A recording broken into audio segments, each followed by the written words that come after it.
Assalamualaikum warahmatullahi wabarakatuh. Selamat pagi dan salam sejahtera untuk kita semua. Yang kami hormati Bapak Ibu pimpinan dan anggota DPRD Kabupaten Banjarnegara. Izinkan pagi ini sebenarnya ada dua materi yang ingin kita fasilitasi diskusi. Yang pertama, saya akan bicara soal pemulihan ekonomi dalam konteks pemulihan ekonomi dengan pendekatan pembangunan kawasan pedesaan. Ya, itu satu. Nanti kita bisa diskusi lepas saja. Lalu yang kedua, nanti kita bicara soal beberapa waktu yang lalu ketika di Purwokerto, bagaimana siasat politik DPRD dalam konteks menyusun rencana kerja DPRD, ya, sebagaimana yang dimandatkan dalam PP 12 tahun 2018 tentang tata tertib DPRD. Nah, saya ingin memulai dengan soal pembangunan kawasan pedesaan sebagai sebuah pendekatan bagaimana proses pemulihan ekonomi daerah hari ini. Kalau kita bicara soal PEN, yang pertama adalah saya ingin sedikit mengilustrasi soal bahwa pusat itu punya yang namanya PEN. Ya, PEN ada 3 aspek penting yang dibicarakan, ya, sebagai instrumen ketika bicara soal pemulihan ekonomi nasional. Yang pertama, ini bicara soal ketahanan pangan. Yang kedua, bicara soal sektor UMKM. Yang ketiga, bicara soal ini adalah tiga sektor penting di dalam pemulihan ekonomi nasional yang sudah ditetapkan oleh Presiden. Dan bahkan di dalam isu-isu pedoman penyusunan APBD, ya, baik kabupaten, kota, provinsi, bahkan di tingkat desa juga, itu selalu membawa isu bagaimana konteks pemulihan ekonomi nasional. Nah, ketika diajukan sebuah pertanyaan, ya, apa arah kebijakan strategis Kabupaten Banjarnegara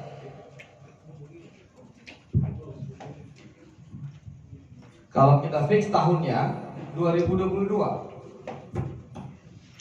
Ya, jadi nasional saya kira sampai di dalam 4 tahun sampai 2024, ya, akibat dari COVID, maka Presiden membuat kebijakan pemerintah pusat yang namanya PEN, pemulihan ekonomi nasional, dengan 3 isu besar. Isu ini dianggap sangat cepat akan rebound, recovery, ya, di dalam kondisi dampak pandemi, yaitu ketahanan pangan, UMKM, dan sektor pariwisata. Pertanyaannya, jika ada rumusan masalahnya, apa arah kebijakan strategis Kabupaten Banjarnegara di tahun 2022 dalam rangka mensupport ini, melakukan pemulihan ekonomi daerah kalau kita tarik ke Banjarnegaranya? Apakah isu-isu yang berkaitan dengan ketahanan pangan masuk nggak di dalam arah kebijakan strategis 2022 kemarin? Apakah isu-isu yang berkaitan dengan UMKM masuk atau tidak? Apakah isu-isu yang berkaitan dengan ini masuk atau tidak? Maka di dalam Permendagri 86 soal pedoman perencanaan pembangunan daerah, yang paling penting kalau kita baca dokumen KUA, yang seringkali kita abaikan adalah bagaimana di dalam lembaran KUA itu yang dimunculkan adalah isu strategis. Tapi faktanya adalah ketika masuk ke PPAS-nya, seringkali narasi KUA-nya ditinggalkan, ya. PPAS-nya hanya sekedar memasukkan nomenklatur receh dalam tanda petik, justru tidak menjawab dokumen KUA-nya.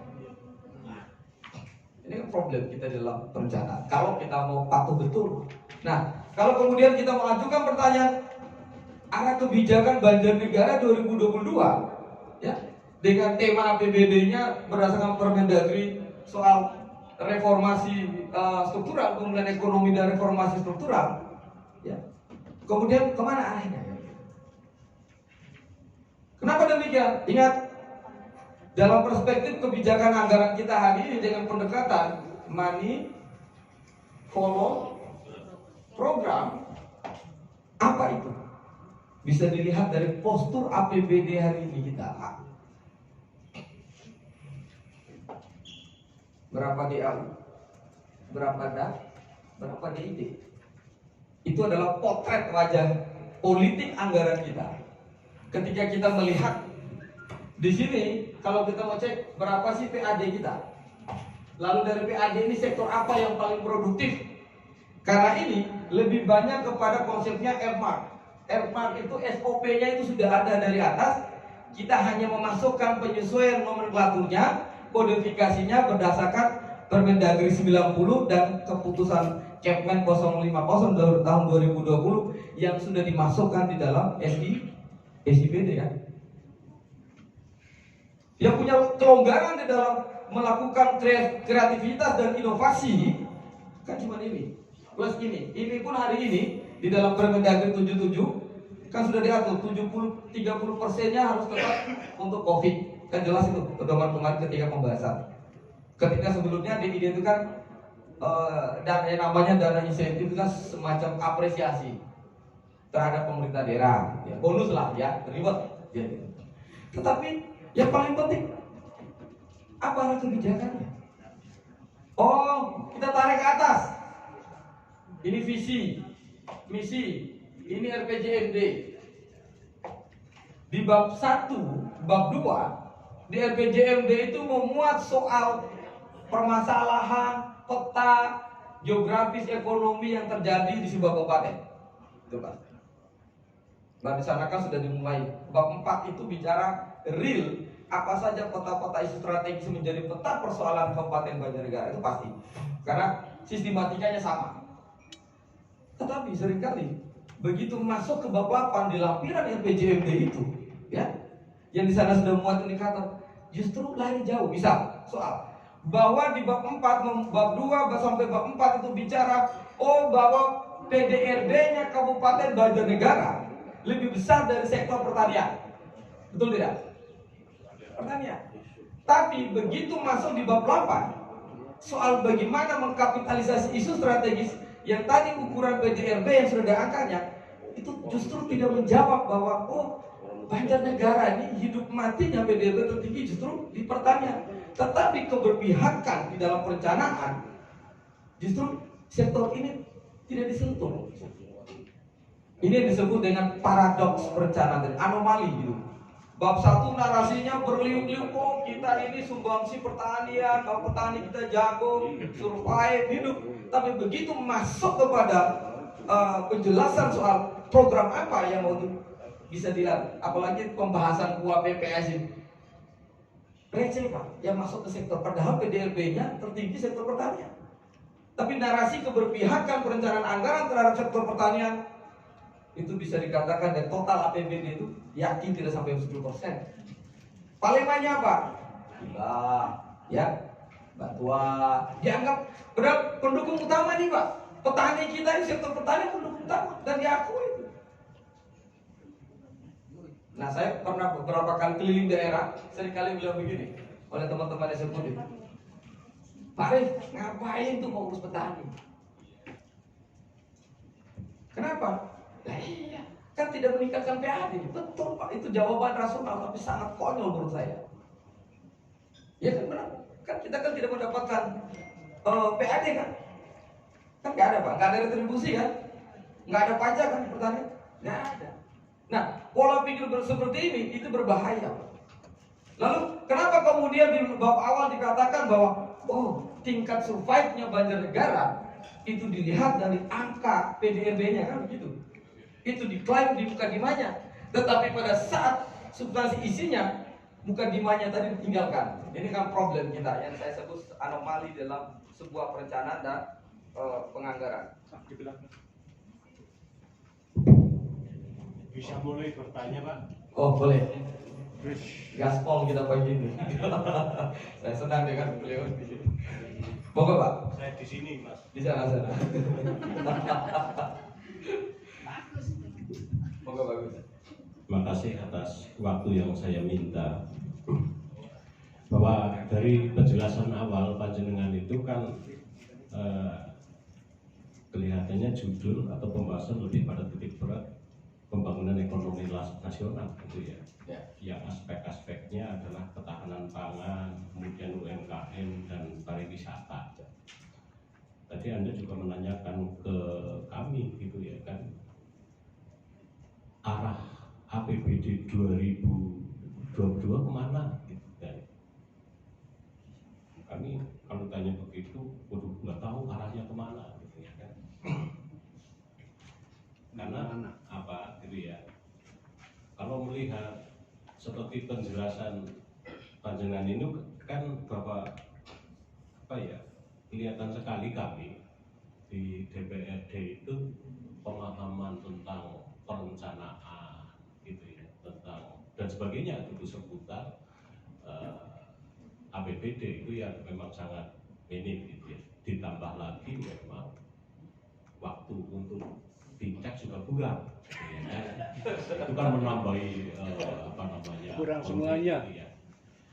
Kalau saya melihat gitu ya, fungsi-fungsi yang ada pada OPD itu pun juga kurang diperankan dengan baik. Misalnya Bapeda yang sekarang beralih nama menjadi Baperlitbang, Badan Perencana Penelitian dan Pengembangan. Mestinya ada 3 fungsi yang melekat pada OPD itu: fungsi perencanaan, fungsi penelitian, dan fungsi pengembangan. Cuma kelihatannya yang difungsikan dengan optimal adalah fungsi perencanaannya. Fungsi penelitian dan fungsi pengembangannya saya melihat itu masih minim gitu ya. Nah, itulah kenapa ketika kadang-kadang ada sebuah pembahasan, kami menanyakan. Awal kami masuk di DPRD saya gitu ya, di 2009, kontribusi sektor pertanian terhadap produk domestik regional bruto atau PDRB itu sampai 38%. Begitu dominannya dibandingkan dengan sektor-sektor yang lain. Nah, saya membaca karena dalam tahap belajar, sampai sekarang pun saya masih belajar gitu ya. Oh, pantas ketika RPJPD Banjarnegara, RPJPD itu rencana pembangunan jangka panjang daerah yang berlaku kurun waktu 2005 sampai 2025 itu mengambil tema Banjarnegara Maju berbasis pertanian. Pantas karena ada dominasi di sektor pertanian itu. Tapi pada kenyataannya sampai saat ini kontribusi sektor pertanian itu kisarannya hanya 28 sampai 20% terhadap produk domestik regional bruto di Banjarnegara. Artinya ada penurunan. Nah, sementara pembangunan di sarpras pertanian itu kan meningkat, irigasi dan sebagainya. Sehingga waktu itu saya tanyakan ke Bapak Litbang, seberapa besar, ya kan, seberapa besar tingkat hubungan atau relevansi antara pembangunan sarpras di sektor pertanian dengan hasilnya, yaitu produktivitas pertanian, termasuk dalam kerangka makronya adalah kontribusi sektor pertanian di PDRD-nya itu. Mereka nggak bisa menjawab. Nah, mestinya fungsi-fungsi penelitian dan fungsi-fungsi pengembangan inilah yang diangkat gitu ya, sehingga dia punya ini. Ditambah lagi sekarang menurut saya problem tahun 2022 adalah akhir daripada RPJMD 2017-2022. Sesuai ketentuan untuk mengisi kekosongan waktu di 2022 sampai 2024 gitu. Karena kan berarti nggak ada RPJMD gitu kan? Karena kosong masa jabatan bupati berakhir. Sesuai ketentuan, apa yang digunakan pedoman untuk perencanaan itu kan satu, RPJMD Provinsi Jawa Tengah. Yang kedua, RPJPD Kabupaten Banjarnegara 2020-2025. Nah, ini kan juga harus ada penyesuaian. Bagaimana pencapaian atau arah kebijakan kurun waktu 2 tahun ini untuk mencapai target di RPJPD karena 2025 harus berakhir. Terus bagaimana sih format atau nuansa daripada RPJMD provinsi, kami pun belum tahu. Nah, sehingga mestinya kan sudah mulai penyesuaian. Nah, ini yang menjadi bias menurut saya. Dan ketika ditanya berapa sih DAU, kemudian DIG, PAD, ya mungkin nanti lebih ke nantinya ya. Tapi teori-teori awalnya itu dulu yang mohon dijelaskan bagaimana kita menghadapi waktu transisi 2 tahun ini. Satu menggunakan RPJMD provinsi, yang kedua adalah menggunakan RPJMD Kabupaten Banjarnegara. Terima kasih. Baik, terima kasih Pak.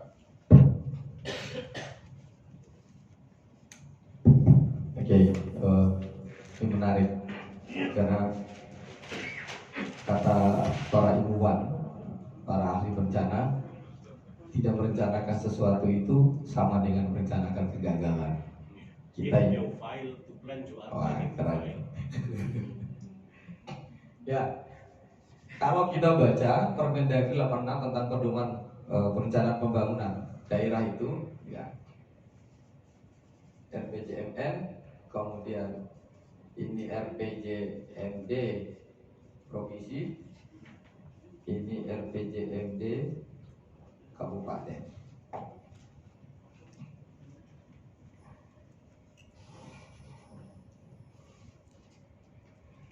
Di dalam sistematikanya, kalau kita lihat di dalam Permendagri 86, bahwa pada saat bupati terpilih 6 bulan setelah dilantik, dia harus punya dokumen RPJMD, itu pasti harus itu. Ya. Nah, di dalam proses penyusunan RPJMD itu ada isi kepalanya bupati terpilih yang disebut kita dengan isi misi, ya, yang dijanjikan ketika pilkada dan lain-lain. Apakah itu menjadi substansi RPJMD? Tidak. Ya, karena kita bukan negara federal kan. Ya, kita negara kesatuan. Maka apa kata Permendagri 86 dalam penyusunan RPJMD? Maka selain ya mengejawantakan visi misi kepala daerah terpilih, maka tim penyusun tadi itu, ingat, saya kembali mundur sebentar dulu. Sebelum terpilih, ya bupati itu sebelum dilantik, Bapeda itu wajib menyusun namanya rancangan teknokratis. Jadi M-1 sebelum pelantikan pemilihan kepala daerah itu, jadi tidak ada kekosongan rencana istilahnya Pak, bahwa Bapeda eksekutif itu sudah menyusun yang namanya rancangan teknokratis RPJMD, yang kemudian setelah terpilih dilantiknya bupati baru masukkan rancangan politik. Ada dua, ada ranting, ada ranpol RPJMD ini, yang kemudian terakhirnya nanti kan dibahas bersama oleh DPRD kan gitu. Nah, di dalam rancangan teknokratis ini, disinilah fungsinya Bapeda awal, bagaimana memapping seluruh existing kondisi real yang terjadi itu. Lalu kemudian ketika nanti rancangan politik dari visi misi kepala daerah terpilih dimasuk, dia akan ditemukan.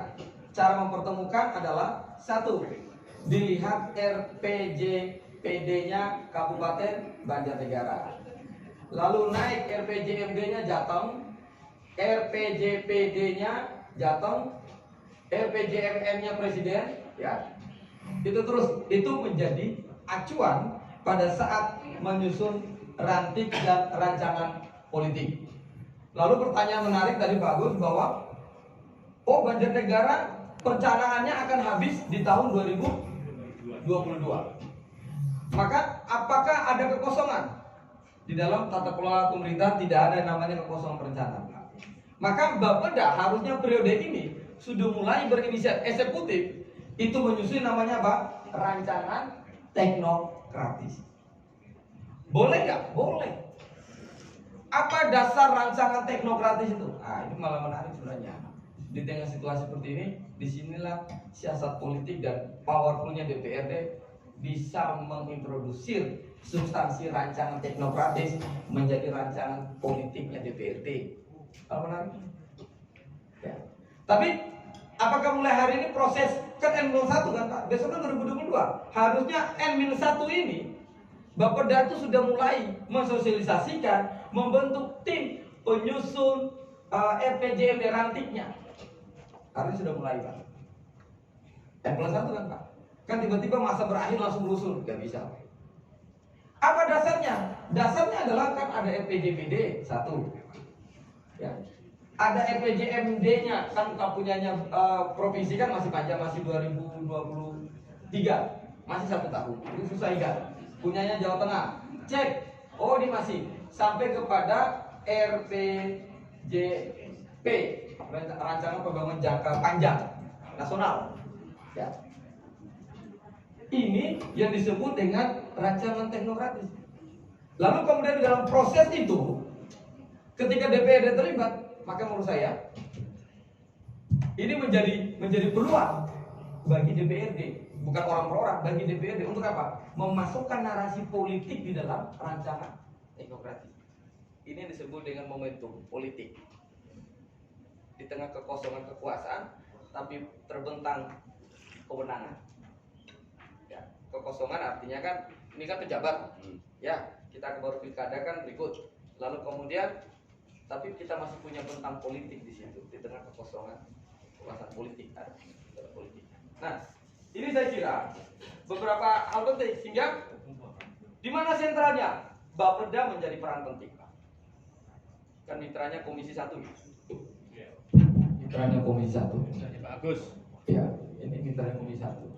Pertanyaan saya selanjutnya mungkin bagus. Ya. Saya sepakat tadi dengan catatan kurisnya Pak Agus bahwa peran Bapeda itu menjadi sentral. Kalau hanya main saja perencanaan tanpa penelitian itu omong kosong juga Pak. Ya, perencanaan tanpa pengembangan itu hanya memaparkan di dashboard saja bahwa kami sudah A, B, C, D, ya. Tidak melakukan eksekusi apapun. Nah, oleh sebab itu, saya kira rekomendasi jangka pendek, ya kalau Pak Agus dan nanyakan, pasca ini boleh dong RDP dulu, Bapeda, Komisi 1 panggil Bapeda. Saya ingin tahu tahapan penyusunan rancangan teknokratik RPJMD-nya Kabupaten Melegak. Itu kan penyesuaian, karena akan berakhir 2022. N-1 itu sudah mulai susun Pak. Sama ketika pilkada kemarin, beberapa daerah RPJMD itu apakah tunggu nanti bupati lantik baru? Enggak Pak, sudah disusun 1 tahun sebelum pemilihan itu sudah disusun. Tinggal nanti bahasanya diselaraskan, disinkronisasi, diharmonisasi. Mana yang visi misi bupati tadi itu tidak cocok, ya di dalam indikator kan RPJMD itu kan ada indikator Pak. Di bab 8 lampiran itu kan indikator semua. Misalnya visi menjadikan Banjarnegara petaninya makmur. Apa sih indikator makmur itu? Apa sih indikatornya sejahtera? Itu sudah ada Pak. Mungkin para penyusun visi misinya bupati sebelumnya, tim suksesnya, dia tidak pakai indikator, hanya menarasikan sejahtera itu tidak ada kelaparan, kemiskinan. Tapi begitu masuk ke rancangan teknokratis RPJMD itu sudah ada indikator, ada IQ-nya, bahkan skornya sudah ada Pak. Dan skor itu tidak dibuat, template-nya sama seluruh Indonesia, sama semua. Dan itu bisa dilihat di dalam Kepmen 050 tahun 2020 tentang kelanjutan dari Permendagri 70 soal sistem informasi pemerintah daerah sebagai lanjutan dari Permendagri 86. Jadi.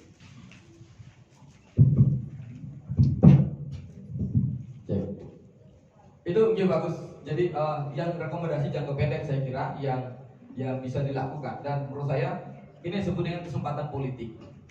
Sekaligus dikasih contoh gitu ya, yang nanti bisa DPRD memberi masukan kepada Bapak Litbang ketika ada sebuah kebuntuan gitu ya, kebuntuan berpikir, dikasih contoh gitu ya, unsur apa yang harus dimasukkan dalam rekomendasi jangka pendek ini untuk penyelesaian itu. Mari ini. Satu, kan mereka kan Badan Penelitian dan Pengembangan. Pertanyaan adalah ketika RDP nanti Pak, tanyakan isu strategis. Pak, hari ini Perpres saya lupa nomornya soal pemulihan ekonomi nasional itu kan sudah menjadi rujukan bagi tidak ada kata tidak lagi nasional. Ketika masuk ke daerah ada yang disebut dengan PSD dari PEN tadi, pemulihan ekonomi nasional ke daerah menjadi program strategisnya daerah. Ya, misalnya isu strategis Banjarnegara. Ya, kan nantinya biasanya di bab 4 itu Pak. Nanti kita aja mappingnya mereka. Isu strategis daerah. Ini Banjarnegara. Lalu nanti ditanya apa isu strategis Jawa Tengah, harus nyambung Pak. Dan apa isu strategis nasional? Katakanlah isu strategis Banjarnegara daerah adalah kemiskinan. Ini contoh aja Pak. Ya, ini data realnya apa? Berapa? Lalu bagaimana dengan Jateng? Bagaimana nasional? Ini belum kita mau program. Lalu ketika kemiskinan, soal pengangguran, soal apa lagi? Pertanian. Nah, yang berkaitan dengan ini besok pada catatan ketika RDP tadi soal isu strategis. Jangan lu tanya program Pak. Kalau tanya program kita udah kelepek dulu. Saya yakin mereka itu kan namanya perencana kan? Yo pasti, wah itu normatif. Tetapi tanya, Pak, di dalam beberapa pengalaman kita pendampingan, yang namanya isu strategis, ya, existing kondisi realnya itu harus lebih dari 5 ketika diverifikasi. Contoh, kemiskinan. Satu, banyaknya masyarakat yang tidak mampu menikmati pangan papan ya dengan baik misalnya. Banyaknya anak-anak yang putus sekolah misalnya, yang tidak bisa melakukan. Lalu kemudian banyaknya orang yang tidak bisa akses pangan dengan baik. Banyaknya orang yang tidak bisa menikmati kesejahteraan hidup sandalnya dengan baik misalnya. Kalau cuma isu strategis dia hanya paparkan hanya 3 indikatornya saja, itu bukan isu strategis.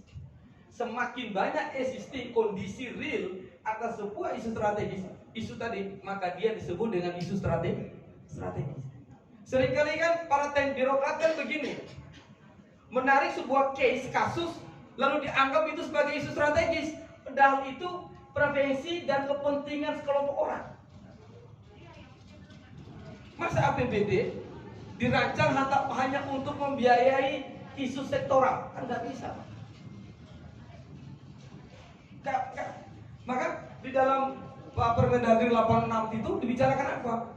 Kemampuan pertama tim penyusun data adalah bagaimana mengejawantakan, menguraikan apa saja permasalahan berdasarkan isu strategis yang muncul di Banjarnegara. Misal tadi, isu strategis soal pertanian atau apa? Ya.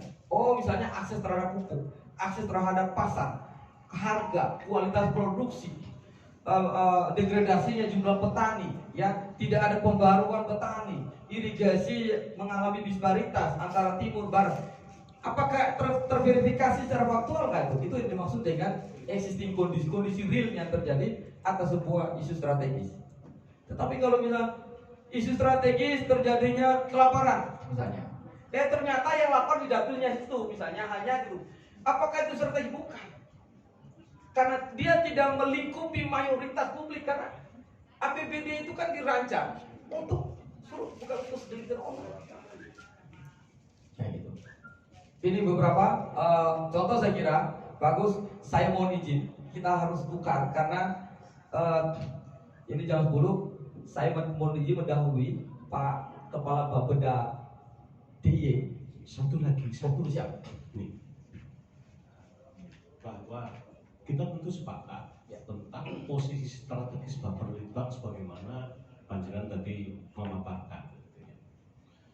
Sehingga menurut kami waktu itu bahwa karena Baperlitbang itu mendesain secara makro RPJMD, kemudian memberikan perencanaan tahunan melalui dua PPS dan sebagainya, sehingga semestinya Baperlitbang lah yang mendesain LKPJ Bupati.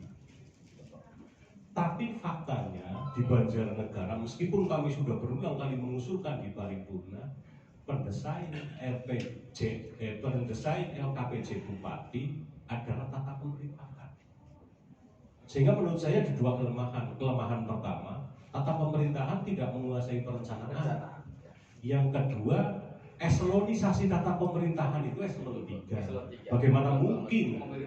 Iya, eselon 2. Ada problem di situ.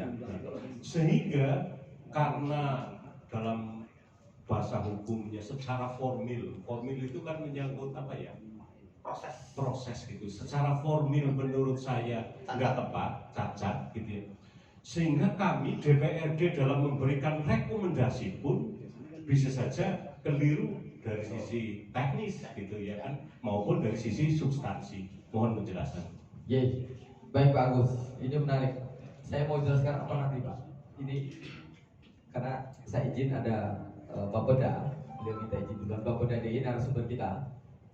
Nanti bisa sama juga nanti, tapi saya nanti lebih bicara pada siasat politik DPRD-nya. Nah ini menarik, Bapeda DIY akan beliau kan eksekutif. Nah nanti kita bisa sharing bagaimana peran, karena hari ini salah satu perencanaan terbaik nasional mendapatkan predikat A++ itu kan satu-satunya kan Plus-plusnya itu. plus itu Pak, tapi bukan plus tinggi jago Pak. Oke, izin ya Pak ya, bagus. Oke, panggil Pak. Nanti kita lanjut. Saya sedikit banyak kebetulan kemarin ikut menjadi tim pendamping penyusun dari versi DPRD untuk RPJMD-nya Banjarnegara. Lalu kemudian juga Kota Magelang, Kabupaten Magelang. Kemudian sedikit banyak akhirnya karena Banjarnegara berbatasan dengan Wonosobo, isu regionalnya sedikit banyak saya tahu akhirnya karena saya menelaah juga PJMD-nya Jawa Tengah. Ye, sudah tahu kami ini. Ye, Bapak, saya